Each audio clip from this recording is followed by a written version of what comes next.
Hi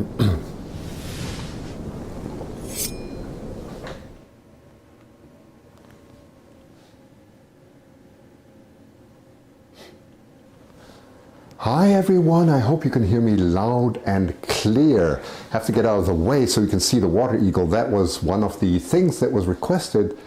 I want to see the water eagle, so everything's been rearranged now. I hope you're all very well, and I hope you can hear me. I just have to be sure because, yeah, it says we're live, so that's great, we are live. I'm so glad it's Friday again, so we can have another wonderful Either gathering right across North America. Really wonderful to see you. And you can see the studio's rearranged so you can see huge displays now. Hopefully the audio's fixed and many other things. I've been working with my assistant, my famous assistant, around the clock here. So things should be a lot better. I've seen that across the United States, especially on the East Coast, it's been incredibly cold. Northeast Florida, I just saw, had rain, and then, my goodness, even on the West Coast, we'll come to that later. It's been quite devastating weather everywhere. We've just had very mild, constant rain here in Vancouver, so it's just, for us, it's fairly normal. Very nice to see you all. And so far, it seems to be the quality is holding up. So let me just show you what my new studio looks like. Complete rearrangement. I would call it recycling. It's not like it's not something new. It's recycling it and doing things a lot better. So I'm just going to sit down for a second. Switch this. Have a look. And so. What's the different views? So you can see me small here, you can see me quite large. Hi, that's me, yes. That's me. And then you can see my back, you can really see my back now. So here, that's the other, you can see the studio, okay? You can have a beautiful view now of the studio. But not only that, it's actually possible for you to have a look from the top too. So you see my big eagle on the back, and you can see all the different monitors there, right? All the different monitors, which I'm just going to explain to you quickly what they are, so you can see what I'm actually doing. Now, instead of 5 displays, I now have 7. Isn't that ridiculous, 7? Why would you have 7? Why do you need 7 displays? It's quite simple, actually. This display here gives me a note, which, by the way, today is 16 pages long, right? So that I know what I'm doing. 60 pages of Eagle notes, right? Then I have the big display. As you can see, that's my live broadcast. So that's my control center. That's the control center that tells me everything. Then I have a second monitor there where I can read off my notes, which are projected from the first to the second. So I can move them there, but see them so that whilst I'm looking at you, I can also see the notes. Then there is the main screen here where I do a mirroring of the screen, and from the screen display, actually, I can then show you, for example, if David Hancock is talking or any others are doing some contributions and so on. That all goes from here. All the videos are played off this screen and controlled from that screen. And finally, which you cannot see on the side, I have an iPad, so I can see your comments. So there you go. And then one extra one, of course, the phone now is also connected. That's the 7th screen. So seven crazy screens. It's quite a setup, and it's running actually. I'm super proud. And as you can see, we are, there are quite a few here of us because. Let me just give you my normal view here. So my friend there is keeping my back. You can see him from all sides. So both of us are working extremely hard to make it possible here for you to enjoy. Let's all wave our hands and say hi to everyone. So there you go. Okay.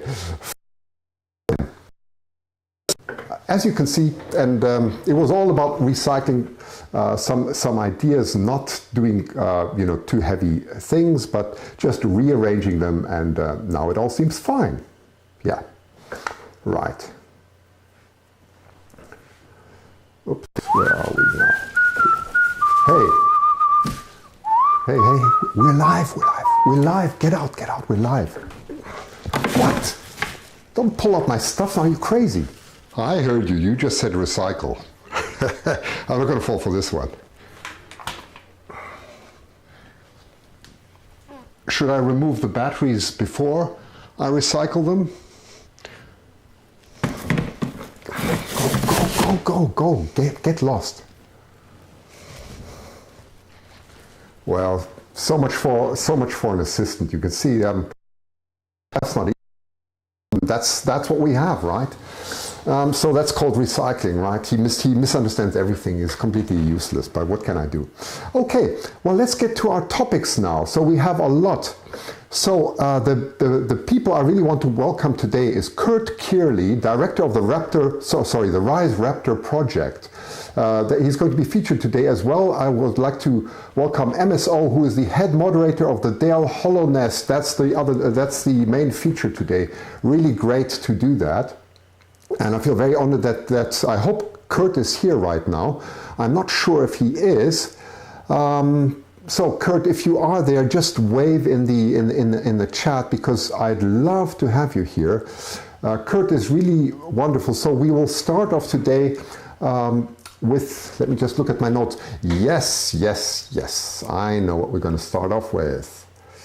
We are going to start off with something really interesting. Judy B. Judy B is incredible.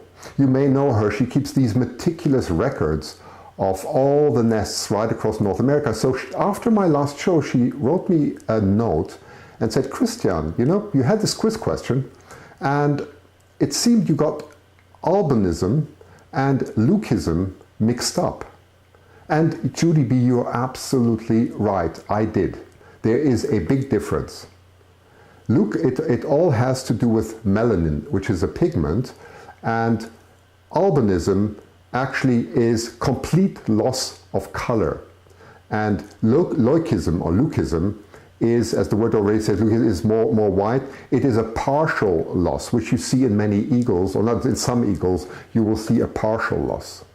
I've seen a leucistic eagle at least on, I think I've seen a partial leucistic one once here in Vancouver. I've seen the one in Oregon from photos. I've seen one from Matt Schetz, who's my friend in Alaska, for the wing feathers being leucistic. I've never seen an albino eagle, and we could talk about why one would never probably see an albino bald eagle. But what I wanted to show you, which is very interesting, coming to Judy B's point, it's quite amazing what's going on in the animal world. I'm here, for example, an albino, as you know, also has this reddish eye color, complete loss of pigment, right?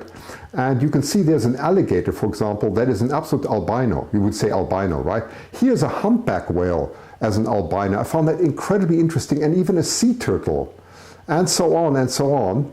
Dogs we've seen quite often. I have not seen this in dolphins. I was really amazed to see these pictures. I just thought I'd share this with you. Hawk, yes. This is, I'm not sure whether this is an albino or whether this is actually a leucistic one, but really interesting to see. And so on, really quite remarkable.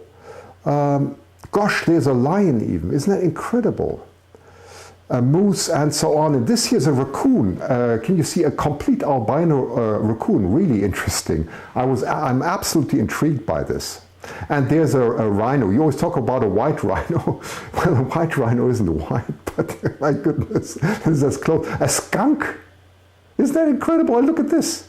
A squirrel. I mean, my goodness. And a vulture, of course. And I mean, the ultimate, kangaroo, elephant doesn't even look so extreme. But this, for me, is like, oh my goodness. This peacock is just an albino peacock. So thanks, Judy B, for, I just love to be, I love constructive criticism. This is fantastic. So I did do my homework and I looked further into it. And the probable reason why we don't have an albino eagle is not so much the probability, because they should be around. It's simply the reason is if they lose all their pigmentation in the feathers, they also lose strength in their feathers, and also they have absolutely no more camouflage. They will be completely under attack from other eagles and so on. So they probably wouldn't survive in the wild. Leucistic eagles would have it difficult enough because they're like an open target for other eagles. But I think an albino wouldn't survive, at least as far as I know. That is from what I've read. So quite interesting, isn't it? So thanks, Judy B. great, great contribution. So let's jump to the next subject. This is now about Kurt Kearley and his Rise Raptor. Beautiful. Kurt, how did I get to know Kurt? I got to know Kurt actually through the Eagle Hawk. That's where I actually started, was with my Eagle Hawk broadcast from the Sydney nest. And that was quite popular because at that time I was the only one broadcasting. And actually, today I will come back to the Hawk for a very specific reason when we talk about Talons, actually. But Kurt at that time was enthusiastically following my broadcast and gave excellent comments, and we actually became, you could say, virtual friends. We've never met. And so recently I contacted Kurt again and say, hey Kurt, tell me a bit what you're doing. It's really interesting. And Kurt is an incredibly passionate falconer, and he's in Huntsville, Alabama. I'll just show you that on the map quickly, 1 second. So if you, oops, let me just, there you go. So first of all, this is where the Dale Hollow nest is. It's right here. And Huntsville is more or less on the northern side of Alabama. So then you have the Dale Hollow nest, which is just on the north side of Tennessee, just coming towards the to the boundary. I think that's Kentucky, right? Should be Kentucky. Yeah, that's Kentucky, right? It's right on the boundary here of Tennessee, and you go across to Kentucky. So that's this whole region. This whole region here. Sorry, here it is. This whole region is where we're going to be dedicating our time today. Quite interesting. So let's start off in Huntsville, Alabama, northern Alabama, and see what Kurt has been up to. So yesterday I had the pleasure to interview Kurt, and you should just have a look at his beautiful homepage. It's just so, this is just so passionate. What if we could empower the next generation to be better caretakers of our world? We believe we can. And then comes his mission statement. It's a very modern type of website, beautifully done. Taking care of our environment, the birds, and so on. And you can see they gave him the scale, no salary, so it's completely, run by passion, really, and by dedication. A wonderful web page, really beautiful. Thanks, Kurt. Really, really very nice. So I'm going to now. I am the founder and director. 1 second. I'm just going to. So what I'll do, we had a 17-minute interview yesterday. I'm just going to disappear here so I'm not in the way. 1 second, there we go. And I am going to show you the introduction, then the main part, and I just have to scroll up to my notes here so I have all the relevant parts here. 1 second. Where are you, Kurt?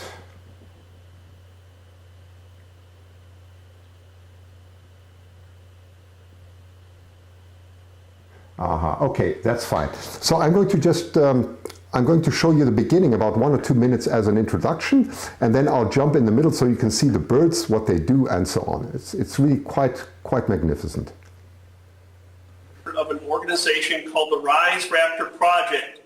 We're based here in the United States in Huntsville, Alabama. That's the southeastern portion of the United States. And Christian, I definitely want to thank you for this opportunity to introduce our organization to your viewers and possibly all around the world, which is a tremendous opportunity, which is such a nice thing about YouTube. We can all come together. And also I want to definitely say thanks to the work that you've done in your work with the Hawk Eagle up there in Canada. And because of that, you have really brought a lot of people together that have never known each other. So it's a tremendous work.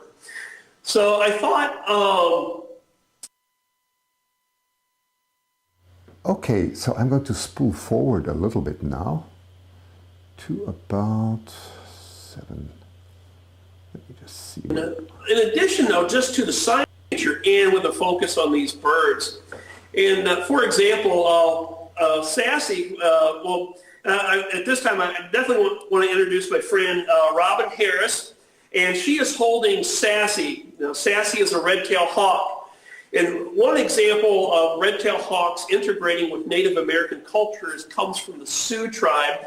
Many people will recognize the Sioux warrior Crazy Horse. Well, in Crazy Horse's life, they were red-tailed hawks were what Crazy Horse's medicine and his spirit guide throughout his life. So that's just one example of how the things that we teach, how these birds have been integrated into their lives. So anyway, so we'll talk a little bit about Sassy here. Of course, Robin is a good friend of ours. She's an excellent Raptor trainer, but more than that, she is an outstanding horseman, horse trainer. And so a lot of times we get the opportunities to mix horses and Raptors. Sassy, now to your viewers, Christian, Sassy might actually be to be identified as the red-tailed hawk eagle. Of course, your viewers will know what we're talking about when we say the hawk eagle, the baby hawk being raised, red-tailed hawk being raised by eagles. But anyway, she is a red-tailed hawk, a very common, one of the most common raptors in North America. Now, as Robin is showing a close-up of Sassy there, I want to mention that everything that we do under Rise Raptor Project, the birds that you see here, whether they're alive or the presentation items, the static preserved presentation items, all fall under United States law, primarily the U.S. Migratory Bird Treaties Act, signed back in 1918. And so we are authorized by the United States Fish and Wildlife Service and the state of Alabama to have these birds and to conduct education and everything we do, all the activities are governed. So definitely wanted to say that. And so Sassy came to us. She was found. Somebody posted, of course, the good thing about YouTube now, somebody posted a YouTube video of a hawk flying in the middle of a suburb, swooping to somebody, and it looked like what she was doing was food begging. She wanted food. And long story short, the people really didn't know, but they did call some falconers groups, and Sassy was eventually recovered, which was this bird. She was found. She flew into somebody's garage, up on a shelf, and she was sleeping when a guy walked in. So that's highly unusual, and for a truly wild red-tailed hawk, this doesn't happen. So just by observation of her behavior and the circumstances and the fact that she had some crude leather straps on her legs, we knew that she was an escapee from somewhere. And even after broadcasting different, trying to find her owners, we couldn't find them. So anyway, that wildlife sent her to me. And so she travels with us with education programs. Now Maximus here, this is Maximus, a Eurasian eagle owl.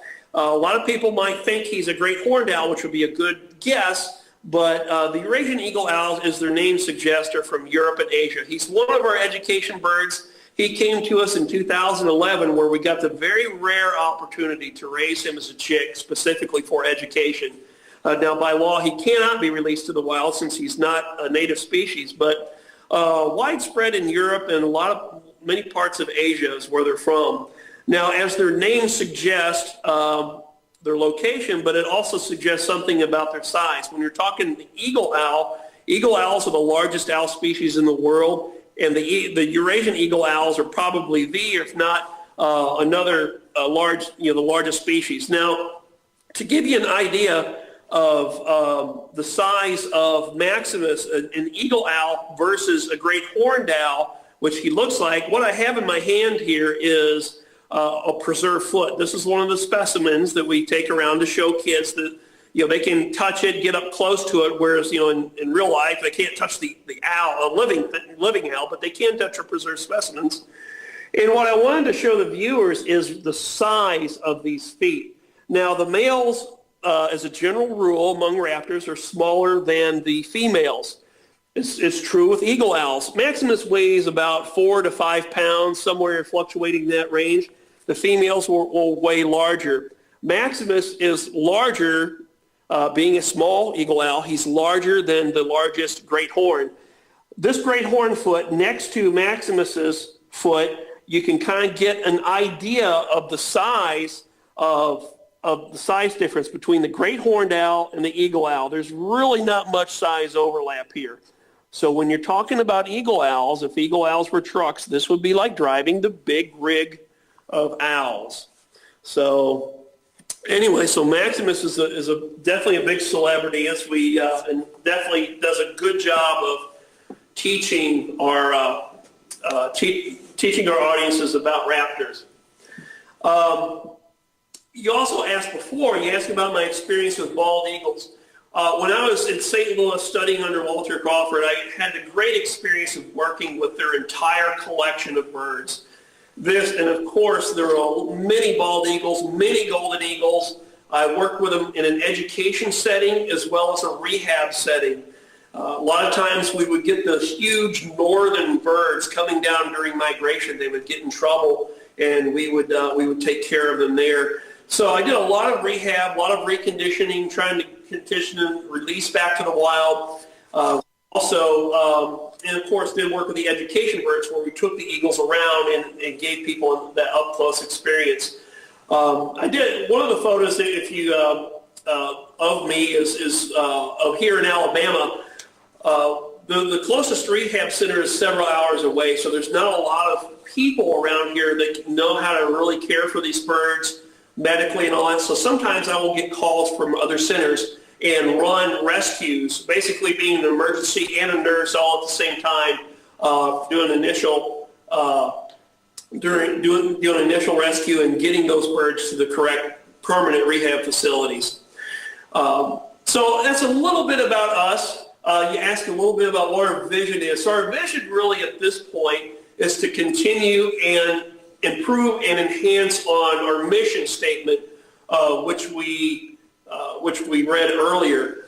The key to Rise Raptor Project is in what it actually stands for. RISE is an acronym that stands for Raptors Inspiring Stewardship Through Education.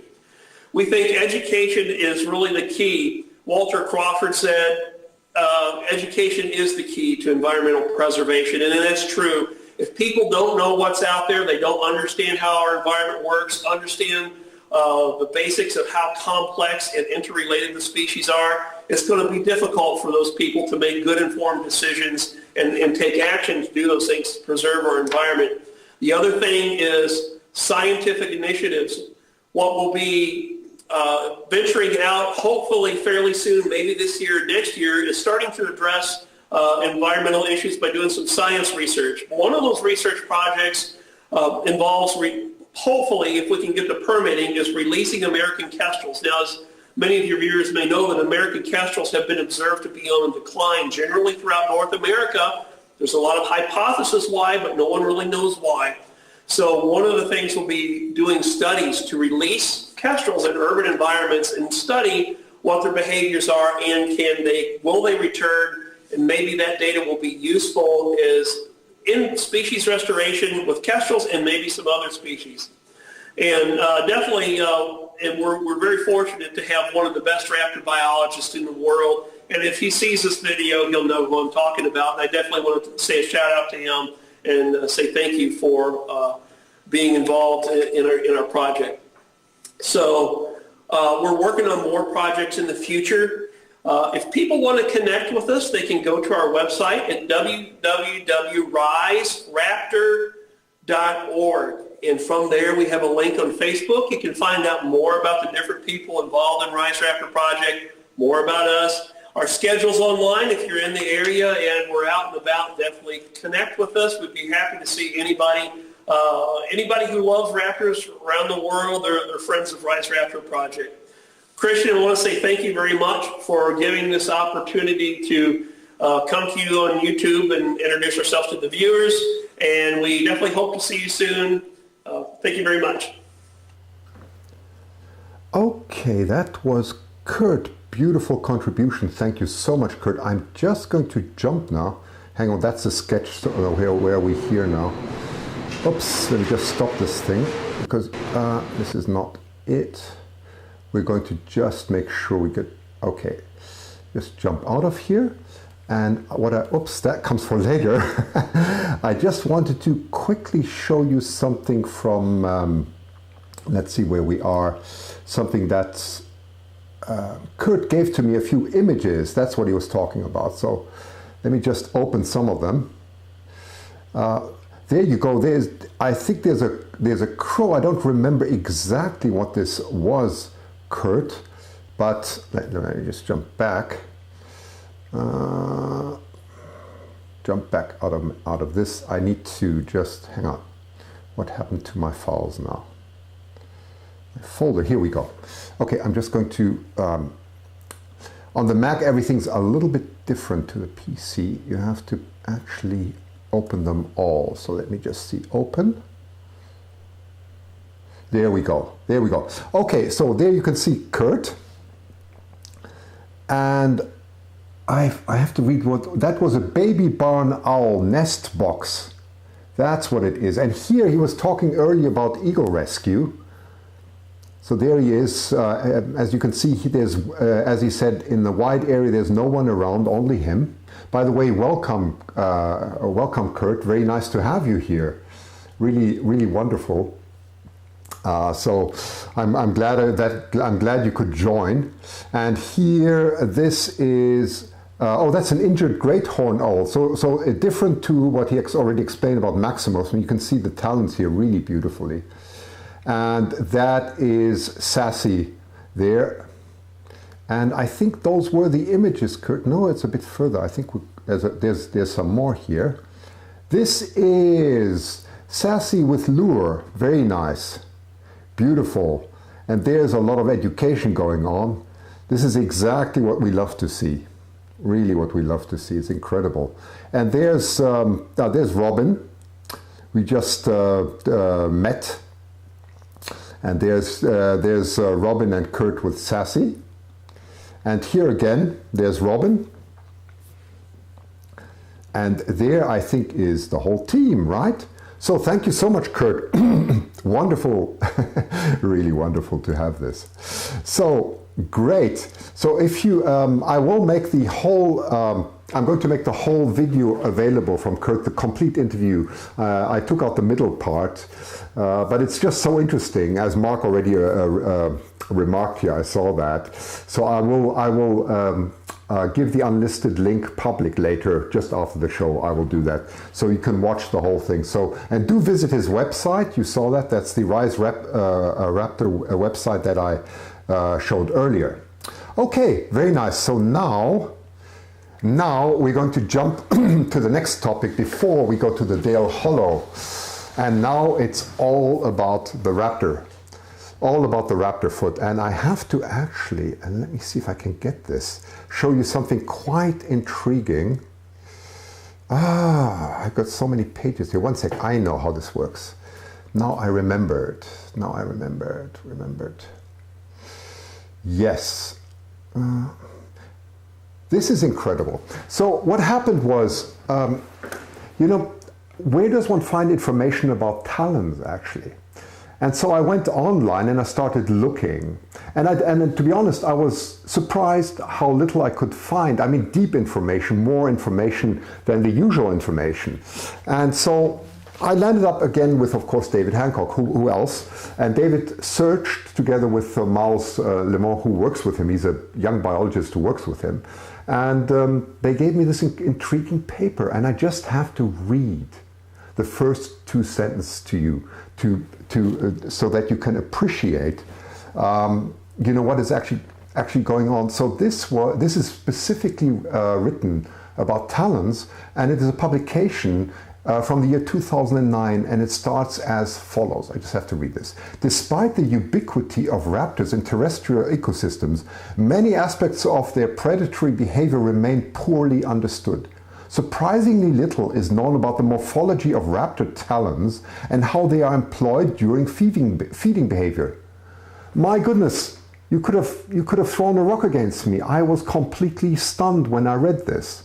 I thought, how is this possible? Imagine an eagle reading this and saying, for goodness sakes, this is just saying, like, what are you using your hands for? Imagine an alien species comes to us and says, hey, I've done a full analysis of man, and they've got these appendix, these sort of evolutionary appendixes. I don't know what they're for there. That's the equivalent. We don't understand what talons are about.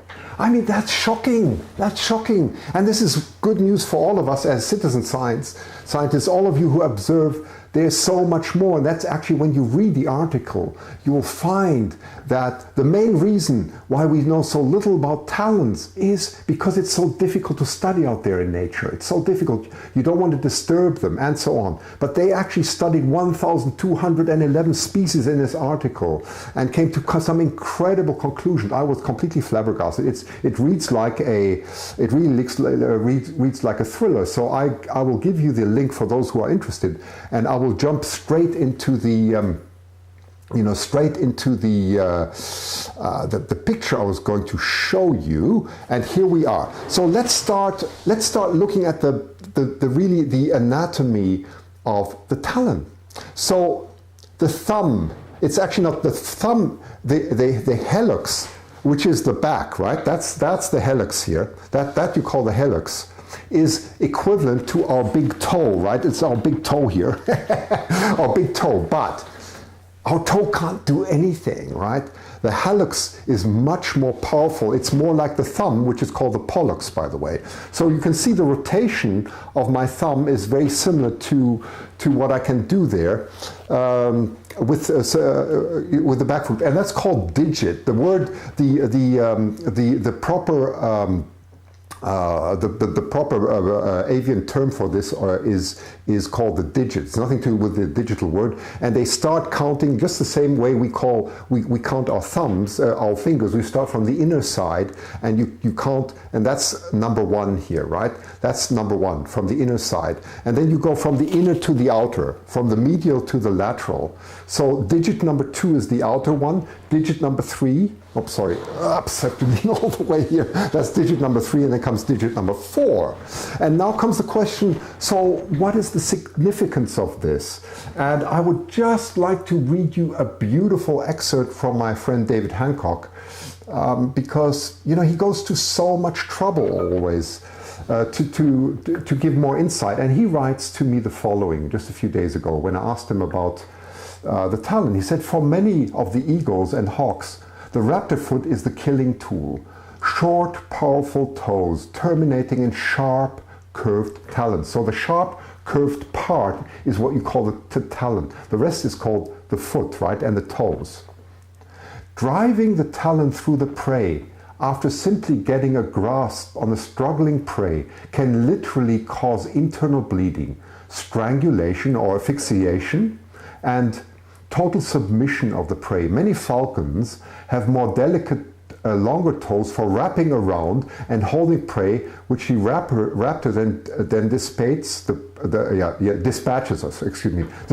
the prey in its beak. Like with many of the definitions, words take on different meanings at different times. The foot generally included all the toes, the phalanges, and the backward-facing hallux. So that's, again, that's equivalent to our thumb, and the terminal sharp claw or talon.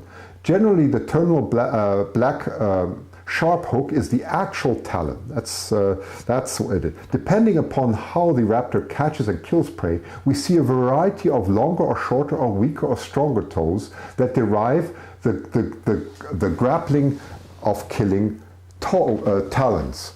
And then he goes on to say the fish eagle has its toes covered by scaly scutes. That's very important to facilitate holding slippery fish. That's actually really important. Have you ever tried to catch a salmon with your hands?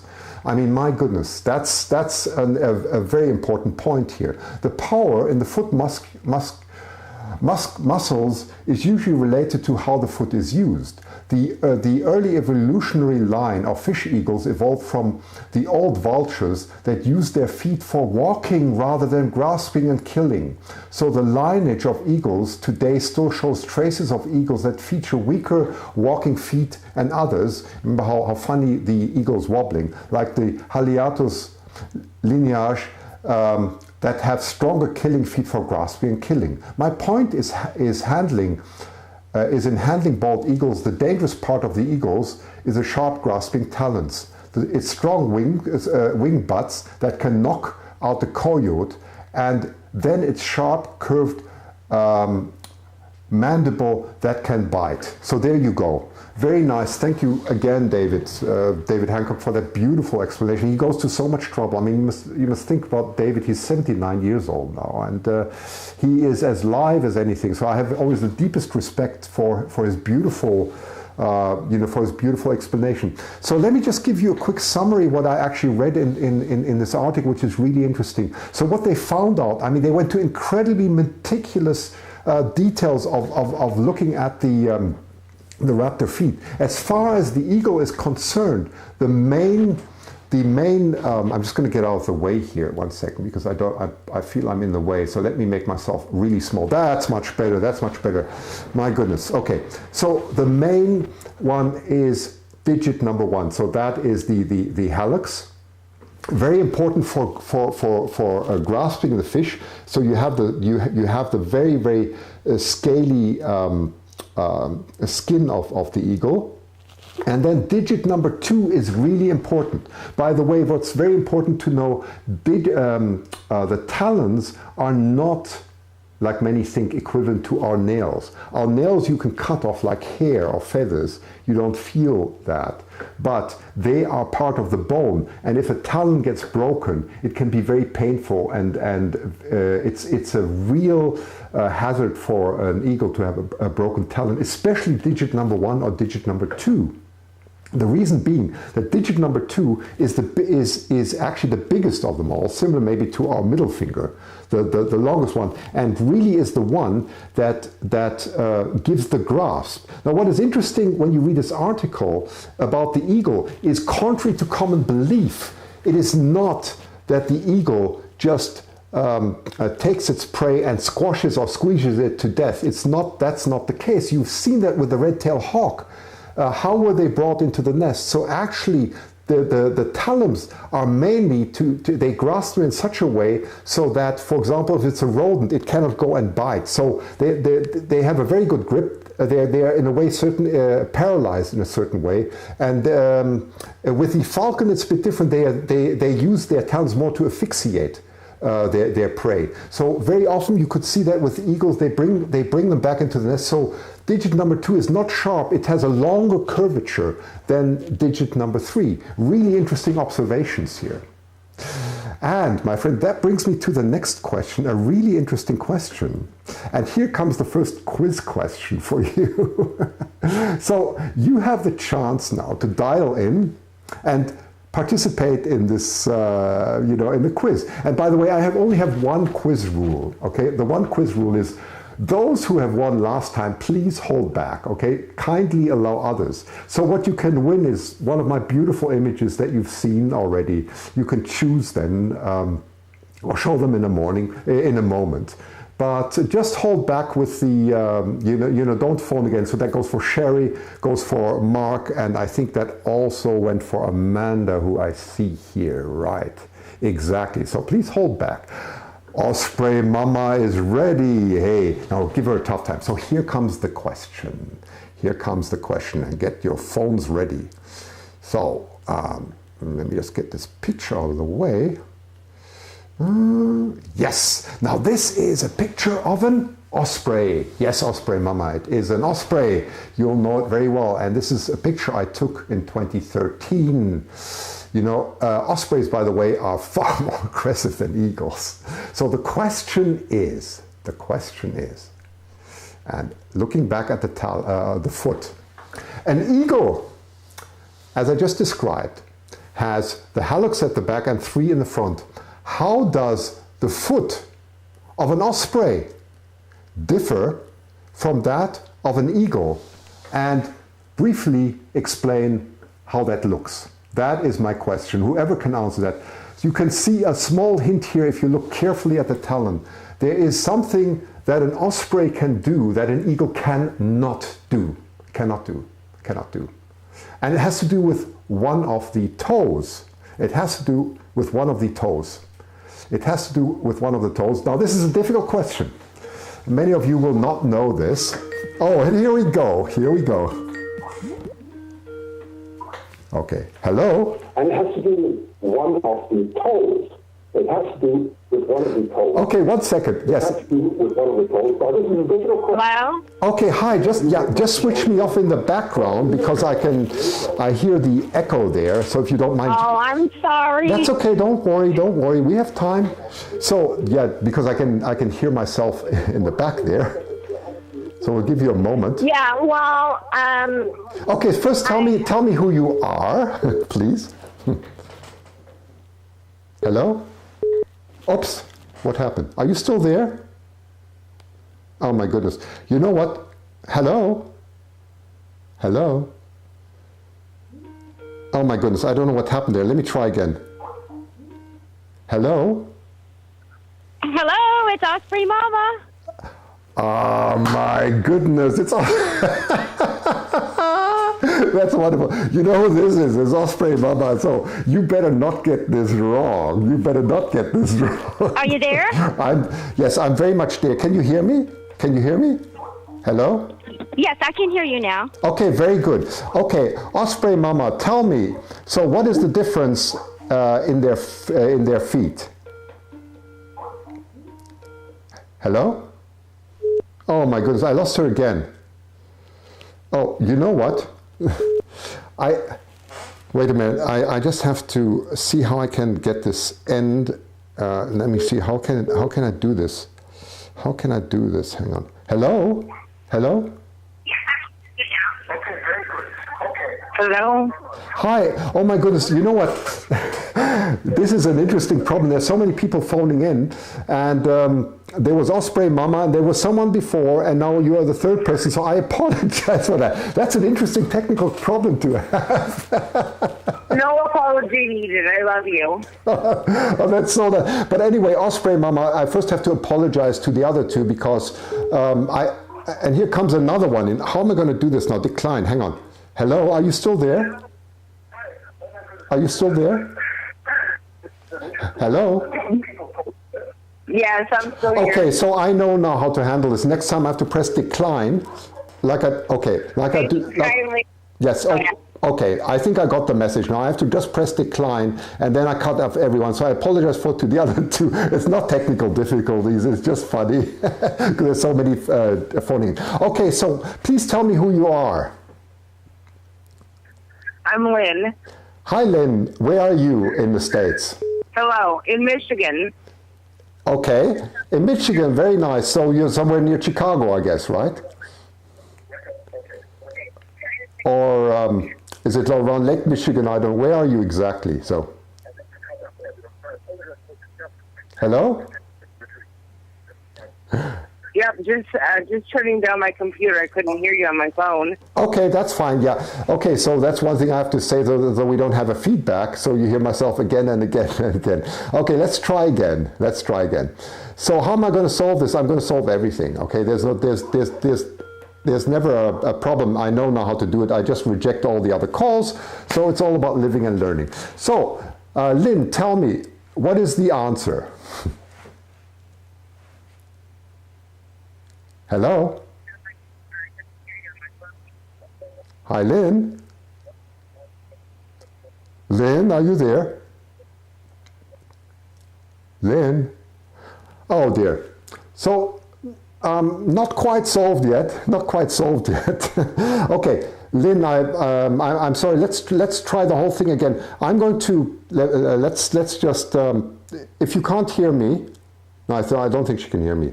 So I'm just going to end the call. Okay. Okay, so we have a new caller here. Who's here now? I'm Diana.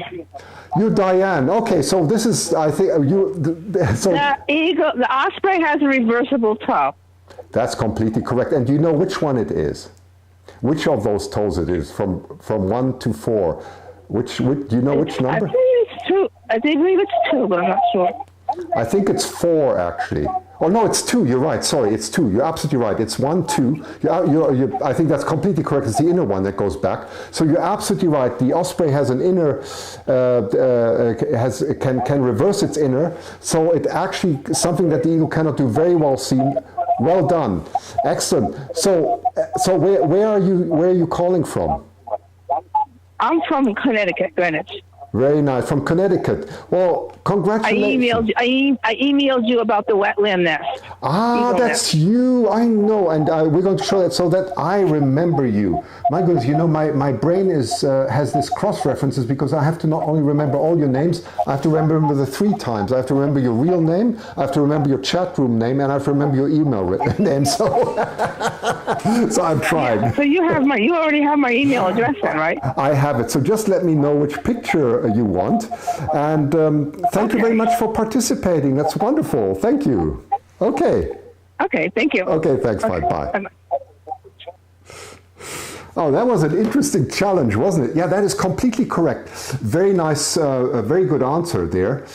So I will just show you how that actually looks because we'll come and talk a little bit about Osprey some other time. But since we're talking about the Raptor, I just wanted to show you.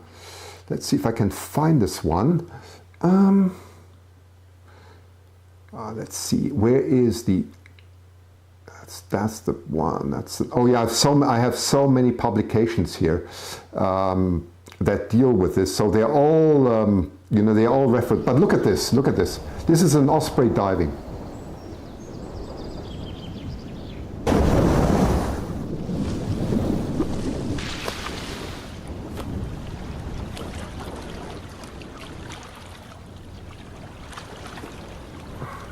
Let's just look at that again.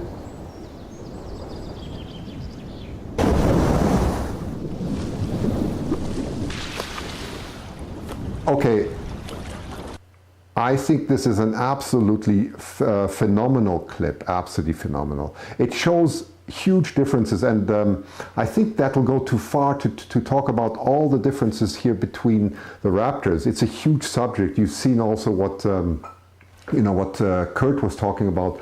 Owls have different ones. So you have the falcons have a bit of a weaker grip. Owls have very strong grips. Eagles probably have a grip that is approximately 10 to 20 times of what my pressure is. I have a very strong hand, but an eagle would be about 20 times what I can do. An owl can do a lot more. And then, you have that's right, an osprey is a class of its own. So you have all these different families, which is really interesting. And this paper really reads like a thriller. What I mentioned already that the talon is definitely not similar to a toe. And let's see what other thing before we move on. If there was one more thing that I wanted to say. Yeah, so we answered that one, so that's good. So let's jump to Dale Hollow. Sorry, Osprey Mama, you'll get your chance, okay? This is part of it. I do understand now how to answer the phone, which is a big step for me, right? So I know to press decline all the time so the person, whoever phones first, can stay on there. Well, I never had so many people phoning me, so you've got to learn all these things. Right. Okay, so let's just move back here and see. My next note was Dale Hollow. Yes, exactly. So let's jump out of this. Right. Dale Hollow. Here we go. Right. Very nice. I'm just going to make myself small again here. So now we come to a really beautiful nest, and this you've just seen MSO here, who is the admin today, moderator. Thank you very much for sending so much information. It must be an incredibly beautiful area here, the Dale Hollow Reservoir in Tennessee. So that's northern Tennessee, as I mentioned. It's close to the, close to the Kentucky border. Correct me if I'm wrong, but it's an incredible area, and I'm just going to see, because there was lots and lots of information that I was sent. Really beautiful. And I just have to look at my notes now, so give me a second. So this is all by the head moderator, MSO. The Dale Hollow Nest is one of the most beautiful locations I have seen. Dale Hollow Lake is in northern Tennessee, near the Kentucky border. map. I've done that already. And then this shows you a little bit about the beautiful site here. That was the first link. And there's a map down there, but I already showed you that. So that is what MSO is just referring to. It's an incredibly beautiful area. It's a huge dam here. And the next is one. The body of water below the nest is how do you call this? The Obi, or yeah, Obi, yeah, pronounced Obi River. Yeah, it's pronounced Obi River, which is part of the lake. And that's it's beautiful. So you can see it's absolutely magnificent. There must be ospreys around here too, right? I'm sure they're competing with ospreys. And then let's go to the next note here. The nest is located high up in an oak tree. So let me just open this one. Yeah, I got that one right. It's in a secluded area. It can only be seen by boat and is not accessible to the public. Right, so that's the next one. And then we go to the next picture. Oh, here's a video of the eagle leaving and arriving. Yes, I got the videos later. So there are lots of other pictures here. I must just see where the notes are that refer to the pair there. There's the pair and what... Yeah, a contest was held at the local school and the kids named the eagles Obi and River. Okay, so there you go. This is Obi and River. Thank you very much. And the nest is reported to be 8 years old and has fledged 16 eagles. So it looks very successful. This is only the second pair a year for a camera. So we have no long history. Well, it looks like a very healthy pair. Really marvelous. So, so let's just take a few more pictures here. Oh, there's some little ones here. The pair laid 3 eggs last season and all 3 hatched. However, the third chick was much smaller. This is an incredible size difference here. Was much smaller and did not survive. So this is the picture. You can see how small in comparison it is. That's one thing I wanted to ask you, MSO. Maybe you can put it in the chat. What was the difference in days, or was there anything else between the first and the third? Is there any record of that? So that's something for you maybe to answer. And oh yeah, then they have these. What was this one? Let me see. Hawk steals. Where does this come from? I'm not sure. Hawk steals 14 out of nest. No, I'm sure that's not right. Okay, here's the next one. The Dale Hollow Eagle Cam Owl Attack. Okay, so this is an owl attack. Just going to see how that comes. 1 minute 30 seconds. You're going to see one of these horrible owl attacks. By the way, I just wanted to say this is something I talked to Kurt about. And Kurt is very interested in this discussion. He has, of course, this Eurasian owl that you've seen, which is very similar to the great horned owl. So we can assume that their vision is very similar. So he's going to do tests, either with me or without me, to see whether the owl can actually see the near infrared of that. So it's an interesting question. So very nice that he's going to pursue that. Okay, so you just I think we just had the owl attack. Just 1 second, I didn't pay attention. I think that was already right. Oh, yeah, there comes the second one jumping in. Yes, I think that was it. So I think that was that contribution. And okay, here's another one. I'll just briefly show that. It's such a beautiful nest, isn't it? I mean, look at the this incredible view here. DH2 returns after falling 3 days ago. Oh, I see. Right. My goodness, that nest looks really healthy. So I put all the links of all the videos below. Okay, so you can look at this, and there's a huge. Let me just see that one coming in. I just want to see if we can just get that scene here. Yeah, there we go. My goodness, what a landing. That was a crash landing. It's typical for a juvenile. Very nice. And then, Another one, Dale Hollow, caution, very aggressive morning, it says here, very aggressive morning. So let me just see why this was aggressive morning. I don't remember. I just have to quickly look, probably during the feeding. So I'm just going to jump forward a bit. Oh, you can see that. So anyway, take your time and look at all these beautiful Dale Hollow contributions here, really quite incredible. And I can see how that nest is absolutely secluded from the public, which is really what we want in the end. I mean, it's so wonderful one can observe this without interfering. It must be very difficult to maintain, I gather, this camera. Very new camera, looks like excellent video quality. See some very nice feeding here. Okay, and here are some more pictures bringing in sticks. Very nice. Oh, then finally there's a history. What I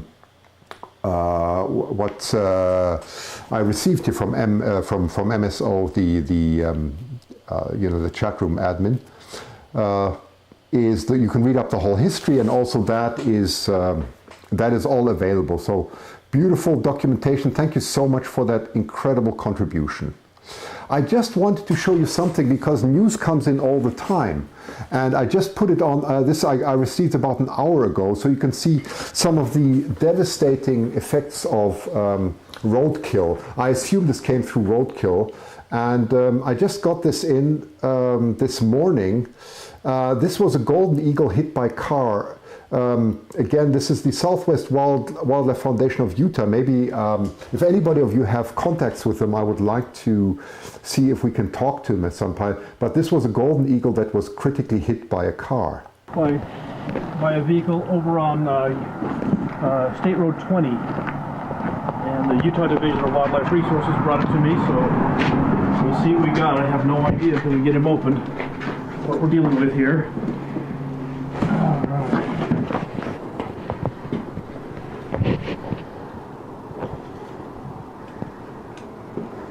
They said it's a golden eagle, but we'll find out here real quick. Okay, what do we got in here? Yeah, it's a golden. Here you go. You having a bad day, sweetie? I got you. Well, you're fighting good. That's a great thing. Here's a foot, though. There we go, got them both. There we are. Hey, sweetheart. Yeah. Pretty little girl. Okay. Let's see what we're doing here. Oh. Okay. Is this something that can be stitched? Yeah, we're just going to let it sit for the night and see where we're at.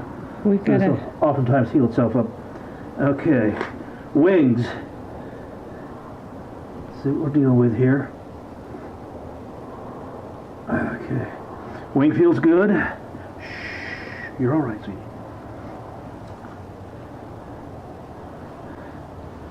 Okay. Yeah, I know you can bite. That's all right. I don't care. Following his initial exam of this golden eagle, Martin decided the wound near the crop needed to be stitched up. He also needed the eagle to stay as still as possible, so visited a local veterinarian to assist. As of today, January 10th, the eagle is still fighting.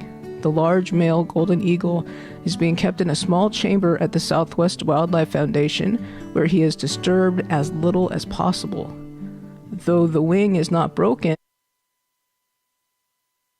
Okay, so you can see what's going on. Now I don't know if this, if the reason for this was roadkill next to the car, but from David Hancock, my goodness, I know how many eagles are saved in our area just because cars hit, hit some rodent or some, could be a raccoon or whatever, and then subsequently the eagle goes in and is hit by a car. That happens very often. It is very sad, and it's something that just needs to be addressed. But a lot of raptors undergo a very painful time when they are hit by cars or similar. Right. So that was this now. So let's see where we are now. Yes, this was just interesting. This is from my friend Mark Horner talking about News 2. Mark, you came in with this incredible story here, and then we'll move to the other nests. But it says here, snatched by a hungry eagle, a little dog dives to bark the tail. Now, if I remember the story correctly, this happened, let me just see where this was. But it's a crazy story because it's an 8-pound dog that was snatched by an eagle. 8-pound dog snatched by an eagle and carried for 4 miles. I shouldn't say I don't know if it was carried for 4 miles, but they thought it was gone forever. But 4 miles later, they found the dog, and they said, heartbroken, she and her husband scoured the woods for Zoe's body. Little did they know that their bitchen would be found later in the afternoon, 4 miles away, and they said it was a miracle to get the dog back, and it was really frozen, but everything's fine. What a story, isn't it? What a story! Quite incredible. Right. So I'm going to just let's see. This is the. Oh yes. Let me just show you something really interesting. This is a contribution from Lady Hawk. I'm just going to stop 1 second and just explain the background. So, as you know, Lady Hawk also, like many of you, observed many nests. And a few days ago, she wrote to me about this video, and you can see the devastating weather that is everywhere. This is the Big Bear Eagle Cam.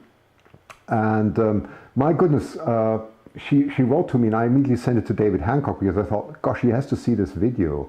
Because what is interesting is the poop that the eagle is extracting is not the usual white. And I just wanted to show you that bit because, we wanted to have David Hancock's opinion on that. So I'm just going to go forward a little bit to about here.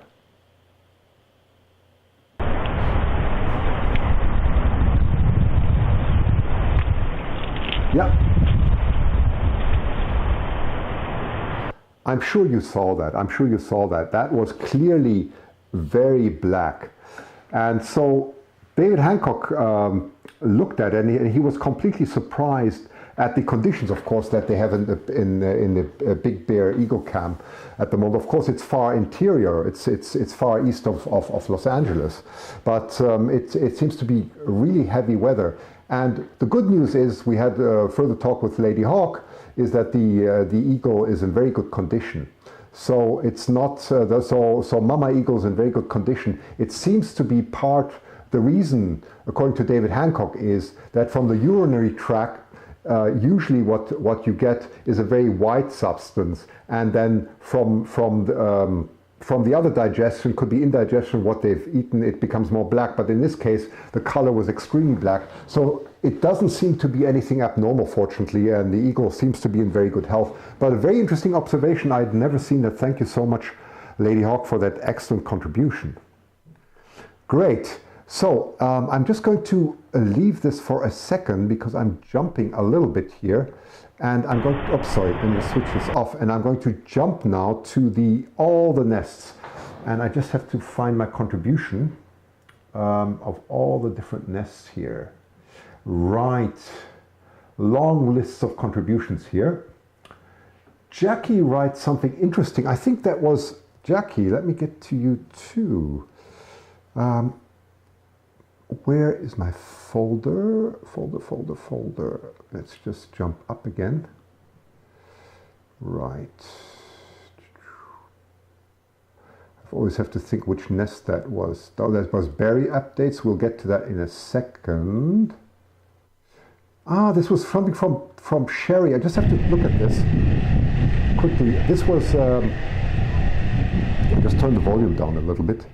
There. Oh yes, this was an interesting, yes, Sherry. This was a very interesting question because what she's seeing here is, it looks like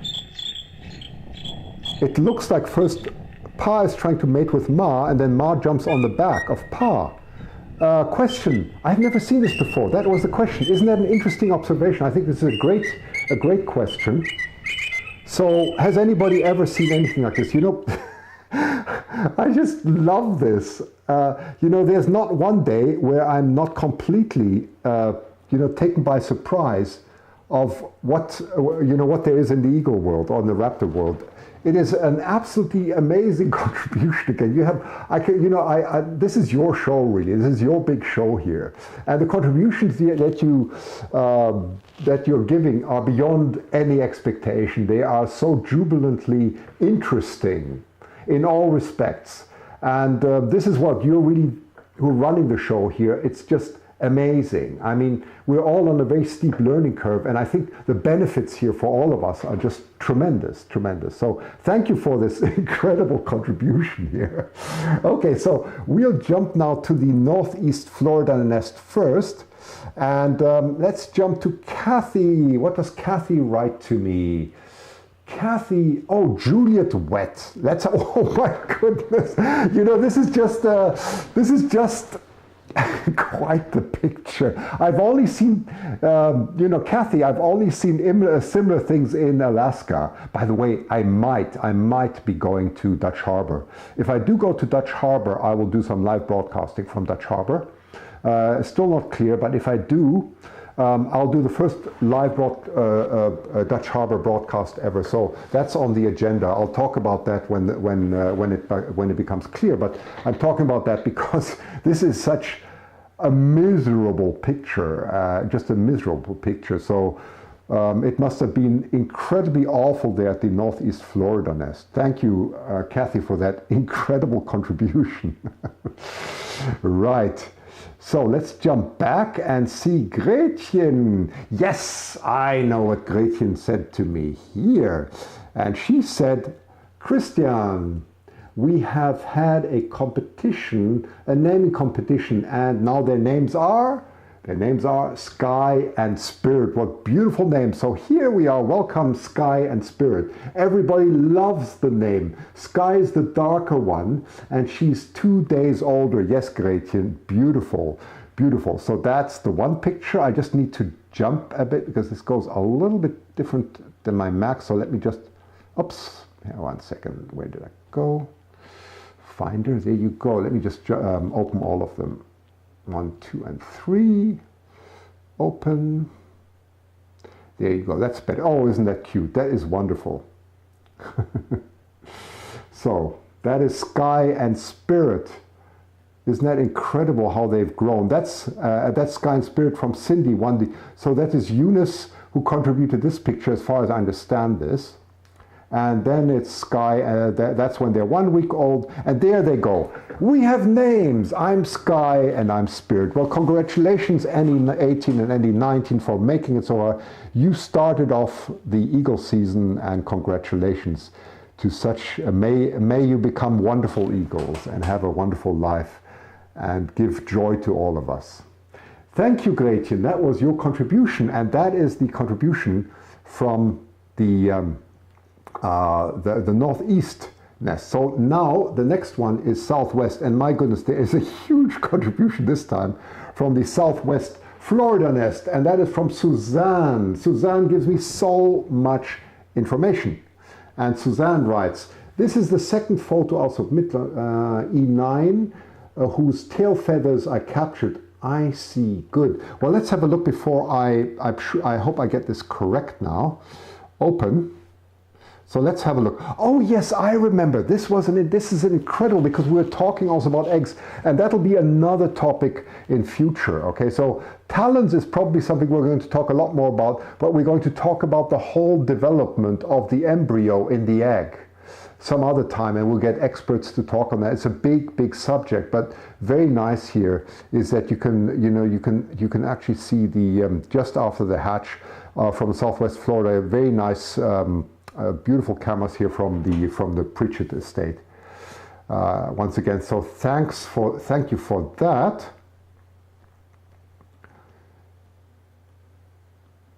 And Janet, what have you got for us, Janet? Let's have a look. Janet, Oh yes, and it was all about talons. Now you know why I started talking about talons. And of course with the excellent cameras you can get beautiful views of the talons.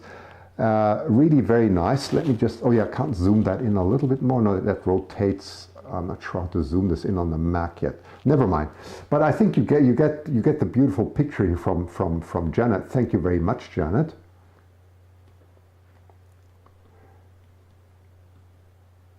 And Suzanne comes with a huge folder called Eagle Pictures. Okay, now if you didn't think there were any observers here, this is the time where you change your mind. Okay, let's jump through them quickly. This must have been, probably this looks like a ground observer. Barbara Sands, beautiful picture. Thank you, Barbara. Go back again. And so we have huge contributions here. Carla, incredible. Open. And there's Carla. Oh, wow. This is from the ground. Isn't that marvelous? Look at that. Look at the colors here. We don't have anything like this in BC. Sorry, no, I have to go this way, I guess, right. Yeah. I have to step on this one. No, didn't that work? Come on. Now, why are you not opening? Because you don't want to, right? 1 second here. Let's open this picture. I better do it individually. Ah, here we go. That's what I was looking for. Here's a beautiful, so that's all Carla, oh my goodness, with beautiful contributions. So colorful there. Thank you very much, Carla. Incredible contributions. And let's go on. Dave. There's one beautiful picture from Dave. There you go, just the takeoff. Photography, it's a bit of a low, I'm sure the resolution is much better in reality. Probably to save space, we had a little bit of a low resolution picture here. And David's, let's look at his pictures quickly. Oh, this is marvelous work here. I think, David, I've seen your work before. David Apley, very beautiful work, very nice. Thank you, David. Okay, here we go. I'm just going to mark them all so I can open them all at once. 3, 4, and 5, and open. So here we go. Yes, beautiful, beautiful image here coming in with a stick direct view. This is one of the best shots you can get. Oh, and here's a bit of a squabble. Very nice. And this is beautiful. I mean, this is what, of course, is very nice if you get the eagle sitting on a dead tree. And this is a marvelous reflection, of course. I mean, you know how much I love water. For me, everything is about water and droplets. So this is the type of work I really like, David. Beautiful work there. Very beautiful work. And there's a little bit of a dispute, which is very normal. That's David's contribution. Thank you very much, David. And let's look at what Dee has and open her pictures quickly. Okay, very nice, Dee. So that is taken out 2013. I wonder if this is Aussie or so. I'm not quite sure, but it may be. That may be the case, right? Okay, next one. Donna. Very nice. Here we go. Let me just open them all for see what Donna has for us. Oh, beautiful pictures too. Must have been a very similar scene. There you go. That's taken in 2015. This is beautiful after the rain. Typical. Incredible. Oh, and I love this. You know, these are the best images when you can. I'm just going to make myself a little bit smaller so I'm not in the way there. But these are the beautiful images when you can get the, you know, the shade coming in on their heads and you have the light like that. It's magnificent work. Really magnificent. So this is Mum and Aussie.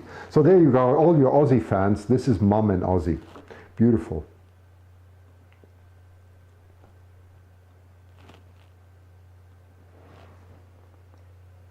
Okay, now I have to, Desiree. I think Desiree, you have a lot of contributions here. I'm just going to try and mark them all in one go, so we can open them all at once. Desiree. So you can see Sharon gave me Suzanne gave me a huge job here, and I'm doing my homework. So here you go. So this is, I'm just going to go through them quickly. Beautiful work here from Desiree. Ah, this is this is a beautiful one. You can see how the nest building is done. Very nice work, Desiree. Incredible. Well, very good, very good. Oh, the back, oh, and this is marvelous, just nearly flying directly. And this must have been a very similar view to what David had. Ah, you can see the camera here very clearly. So this is very nice ground observation work. Beautiful. Oh, isn't that wonderful? These are the dream shots. Also beautiful colors, probably in morning or evening shot, right? There's a bit of territorial call here. There's nice takeoff. And also beautiful shadows here, sorry, beautiful mirrors. Ups, and that's the backside. You can see beautiful primary and secondary wings coming out here. And this is highly artistic, Desiree, highly artistic because these are the beautiful shots where you can see the tree bending in the same way as the wings do. And then she's got some black and white pictures there. Incredible. Ah, that's nice. That's a nice collage. Oh my goodness. And this is a beautiful collage. That looks like Happy New Year to me. Oh, there's a little bit of shaking. Very nice. Beautiful feather structure. Thank you, Desiree. Beautiful contribution. Isn't that marvelous what we're all getting to see? Isn't that just incredible? So that was Desiree. Now Donna. Donna, let's open your pictures. Ah, very similar. This is interesting. So beautiful, again, beautiful. So this was, let me see, deer, let's move the stick. Yes, and we'll also dry ourselves. You can see how many beautiful ground observers there are. And what incredible light they have. I mean, this is all just beautiful, beautiful work. Thank you so much. Thank you so much. Really very nice. Good. And Greg, let's open your pictures. You see what feast it is today of eagles. You're getting so many beautiful eagle pictures. Desiree, Deela, and Dee and Kelly Donna are amazing photographers. Yes, Lady Hawk. By the way, really nice contribution of yours too earlier. Yes, they are amazing photographers. Look at all this, incredible. This is very nice, coming in with a fish. We don't see this very often here in White Rock, so it's very different to what we see, because we often see midshipmen being carried, or crabs or so. There's some stick work going on. Oh my goodness, that's a heavy load, and that's a very loving picture. Looks like they're all looking into the camera there. Really wonderful. Thank you. Thank you, Greg. Very nice contribution.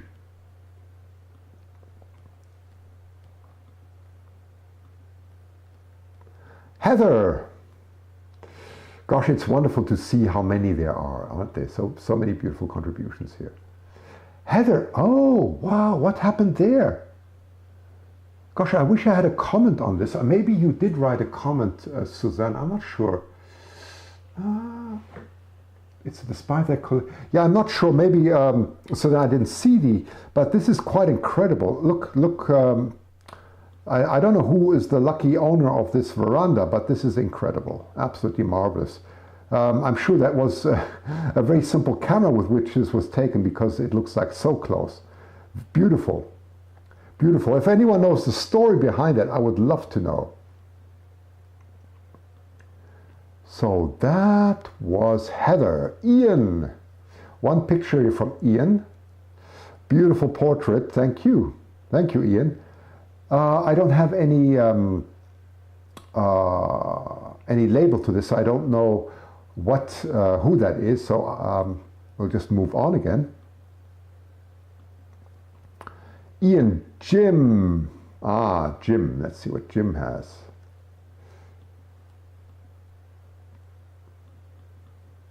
Jim, that is a huge stick. That is absolutely incredible. Was that? I wonder if anybody got that one on their heads. A very nice contribution here from Jim. I really like the one with the stick. That is an unusual one. It's a huge one. You know, it reminds me of what Mark was saying about the 8-pound, you know, the story with the 8-pound dog.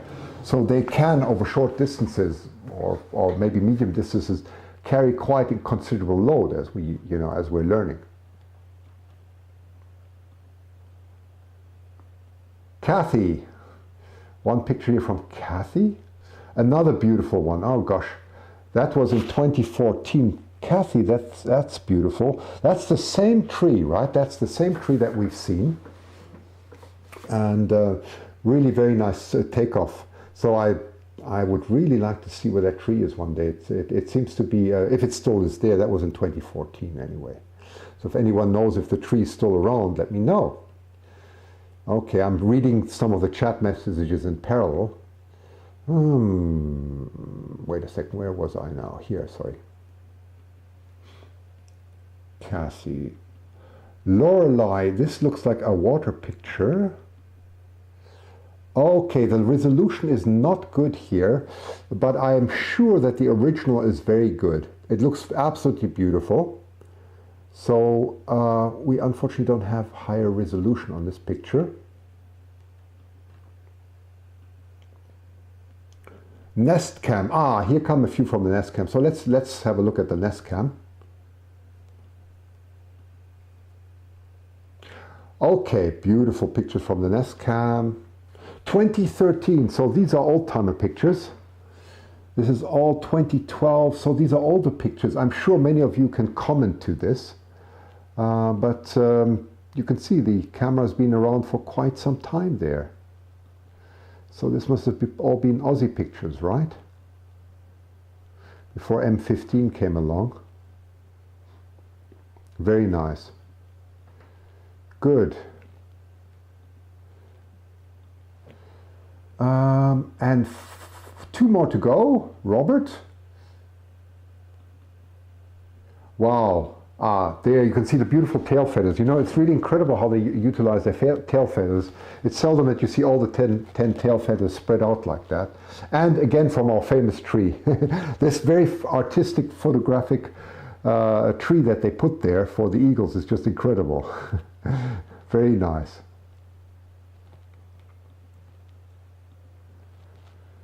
Good, and finally we have Tim. Tim Young, another beautiful picture. So thank you for all of those contributions. Thank you so much. We so enjoyed this. So it's very nice to see that there's so much groundwork at the Southwest Florida nest going on. Interesting, isn't it? Interesting, very interesting. You know, that reminds me of something. Before we go on, because you may get a little bit tired, I just thought of something else. Before we go to some other contributions, let me just go back to my main page. And yeah, I've got something for you. You know, they have nowadays, I can't phone David Hancock all the time, so I thought, you know, all I see on TV is Alexa, right? Alexa's great. Everyone tells us how great Alexa is. So let's ask Alexa. And we've just dealt with the Southwest Florida eagle nest. So let's ask Alexa if she knows anything about the Southwest Florida eagle nest. So let me try this. Hang on. I'm going to undo this live. Hi, Alexa. What is the Southwest Florida eagle nest?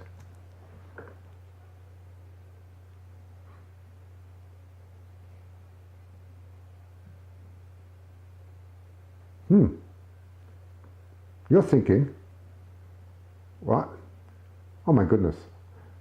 She was a bit faster before, but she seems to be really slow now. Alexa. Okay, I'll just reload her page. She seems to be really slow. Let's try again. Alexa, what is the Southwest Florida eagle nest?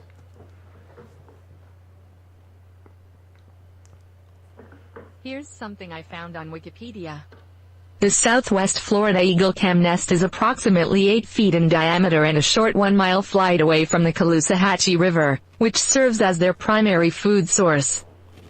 Yay, Alexa. Okay, now let's ask her something about, Alexa, let's ask her, what are eagle talons, okay? Alexa, what are eagle talons? I don't know that one. Alexa, what is an eagle talon? I don't know that one. Alexa, what are eagle talons?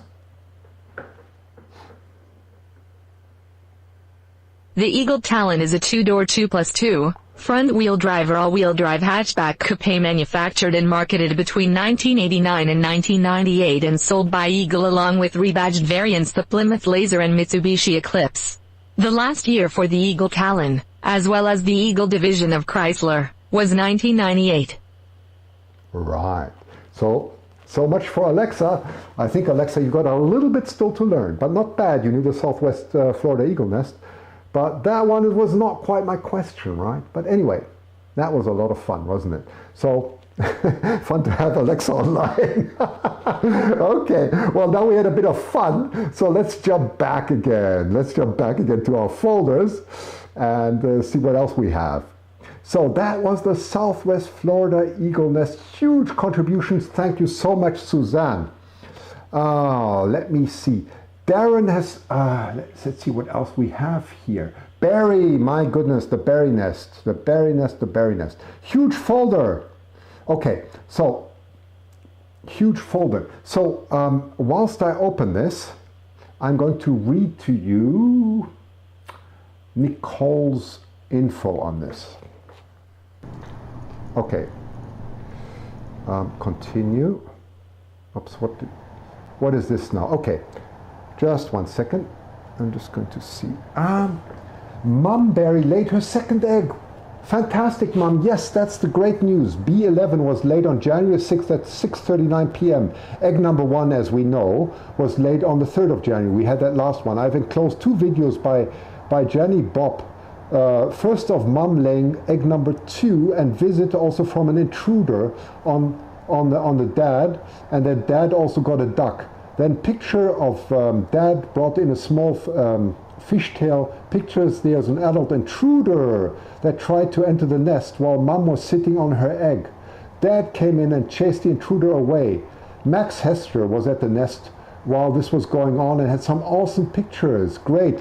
Whoa, wonderful. So let's have a look at them. Okay, so I will just, so congratulations to Mama for Berry 11. That is great. So I'm just going to jump out of this. Hang on. And okay, here, let's look at this picture. So there's a picture from Yanni Bob that we're just saying, there are the 2 eggs. Congratulations, Mum. Oh, that's so marvelous. Oh yes, and this was what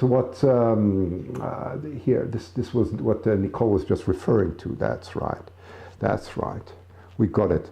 Beautiful, nice contribution. I'm so happy to see that things are going so well at that nest. You know, now fingers crossed that we will soon see some hatching there. Incredible. Beautiful. Thanks for all the contributions. Dee brought in a small fishtail. There we go. That's Dad, right? Dad and Mum. Yeah, you can see that. This is Bill. I remember Bill too. He's taking incredible pictures. So this is a very recent one, as you can see, from the 7th. And this is Louise. I don't think, Louise, I ever had your pictures. I don't remember that. But great to have Louise here. Very nice. Dad, from here, from Erlene. Oh, beautiful resolution. Beautiful. And another one from Louise. Thank you so much. And another one from Louise. Oh, scratch. Melanie sends a beautiful picture. You know, you are all stars. And a beautiful double from Max Hester. Dad, Barry chasing adult intruder. Get out of there. Right. Absolutely. Get out. Good. Very nice contribution. Thank you so much from the berry nest. Good. Next one. So let's go and look at so that was, we had that one. Yes, Kathy. Quiz question from Kathy. Quiz question. Yes, it's supposed to be. That's why you see, I'm fairly organized, not even so bad. But the quiz question is as follows. So let me just open one picture. Yes, I hope I get this one right. I'm just going to put the next quiz question. Where are you dial-in number? There you go. There's the dial-in number. Okay, so this time I hope I will be a little bit more fast. So dial in on this one. So the quiz question here goes. What happened next? She likes the theme of what happened next, which I introduced last time. Remember the eagle that went straight down on a juvenile eagle?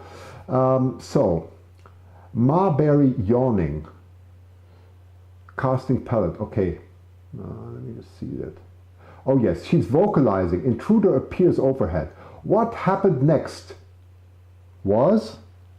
Okay, so what happened next? Come on, you berry people. This is an easy one. Those of you who've paid attention, dial in now. What happened next? This is really easy. A lot easier than the Osprey one. Okay, first come, first serve for a beautiful picture to win. The line is open. So let's see if we get a call. And there we go. Okay, here we go. Can you hear me? Hello? Oops. Did the call disappear? Oh dear. Try again, please. Something went wrong there. Hello? Hello? Hello. Hello, how are you? Yes. Doing well, how are you? Very well. Sorry, I'm just going to block all the other calls. Okay, are you still there? Are you still there? Yeah, this is a bit of a challenge. Hello? What a pity. Well, it was such a nice voice, and now the voice is gone. And now I have Mr. Ghost there on the phone, so we're going to try again. Just call in again. Let's try again, okay? Let's try again. Hello? Hello?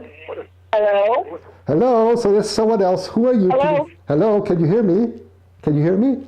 I can hear you. Okay, very good. So let me know. Okay, I'm just blocking. Hi, Dr. Sapp. Oh, hi. Are you still there? I hope so. Oh my goodness. Hello? Oh, this is not easy, you know, this is not easy. Although I'm blocking all the other calls, it seems to be that... Okay, we try again. Just keep on trying, sorry. Guys, just keep on trying. Be patient. Keep on trying.